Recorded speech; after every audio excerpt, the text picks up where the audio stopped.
And joining me now on the show is lawyer Tom Ranieri. Tom, welcome to Compass. Thank you, sir. I'm very pleased to be here. Thank you for taking the time today. I wanted to talk to you about this development in the Georgia case under attorney Fani Willis. I'm just going to read from the story, and it says a transcript of the Georgia Republican electors December 14, 2020 meeting obtained by the Federalist explicitly shows the intent behind casting alternate electors was not to impersonate public officers, as Willis has alleged, but to lawfully preserve Trump's legal challenge to the state's election results. At the meeting's outset, Schaefer specifically noted that how he and his fellow Republicans were acting as Republican nominees for presidential elector, not as duly elected and qualified presidential electors. Now, this is just a change of words, but does this change the way that the case may play out? The fact that she made the allegations that she's making means that either she was not properly taught constitutional law or doesn't have much respect for it, because not only is there plenty of legal precedent for what these people did, you cannot, under the law, basically, you can't, if you don't take the steps to show that you are taking your position seriously, that you actually think you're the president of the United States and you're going to put your electors together, that is, essential part of maintaining a legal position. And that's what they were doing.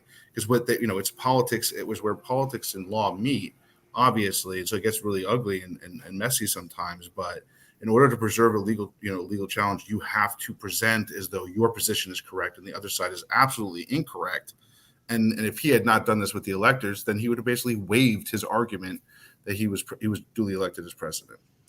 And we've also learned that when this was going forward, Tom, with Raffensperger, they had already gone ahead and recertified the election results whilst a court case was still pending. So in what part of this can Fani Willis allege any form of intent when all they were really doing, as you said, was following a presidential procedure to get to the bottom of the election results? The fact of the matter is that this is political prosecution in an attempt to basically criminalize valid political activity on the right, so as to ensure a one-party rule for the Democrats. So that, because that, even though they introduced these ballots, these mail-in ballots, now that we have a ballot counting thing, just anticipate in 2024 that they're going to have a bunch of legal and constitutional concerns about that they didn't have in 2020, because it may mean that they lose. And similarly, this is in essence building, if I may borrow from my cousin Vinny, the prosecutor has built a house of cards. He's going to show you the face of the card. He's going to show you that it has a picture on it. He's going to show you that it has a size. You can identify it. But he's not going to do is turn it to its side to show that it's paper thin, because that's bad for his case. None of these things should survive constitutional scrutiny by appellate level courts. They will almost all certainly be thrown out. If not, the corruption of the American judicial system is even worse than I suspected it was.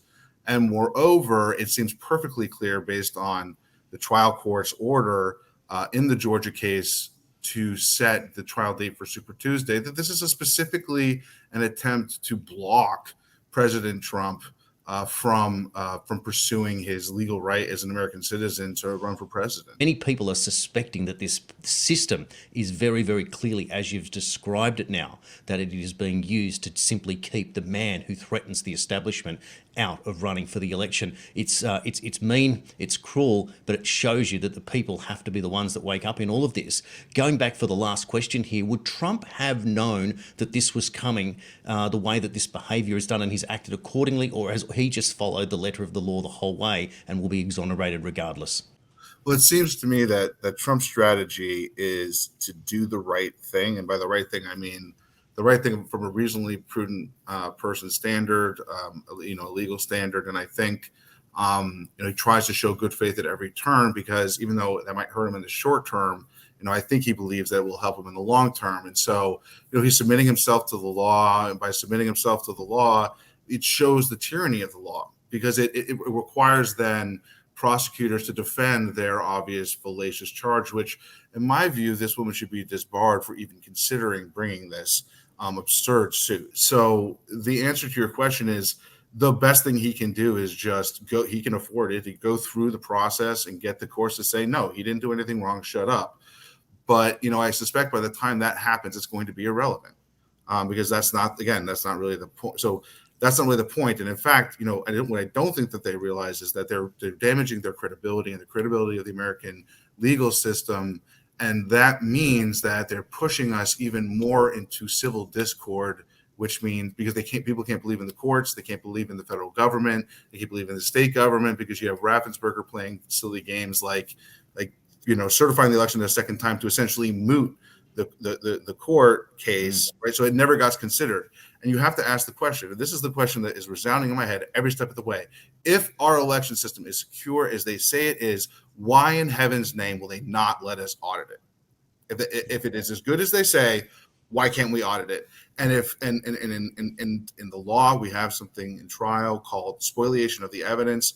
If the other side destroys evidence or refuses to give it to you, the judge is allowed to enter this idea of spoliation, which means that every inference from the lack of that information is against the defendants. So if we're charging these people with election fraud or election abuse, and they refuse to allow us to view their records to show that it isn't, then we should assume, based on spoliation of the evidence, this principle, that it is just as bad as everyone's saying it is. Because if it wasn't, you could produce records to prove that it was safe.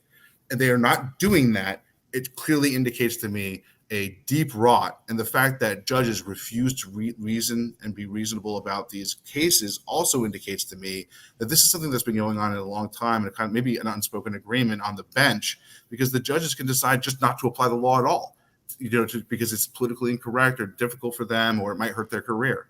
So, with that kind of unilateral power, you can hide a lot of stuff and behind pieces of paper that sound really legally convincing, but are basically just nonsense. Well, Tom, that really explains the detail that many people have been scratching their head and trusting their intuition, their gut in all of this, and wondering why things don't add up. And Tom, you've been able to explain that beautifully today on the show. Tom Ranieri, thank you for your time today on Compass. Thank you very much for having me, and I look forward to hopefully being on again.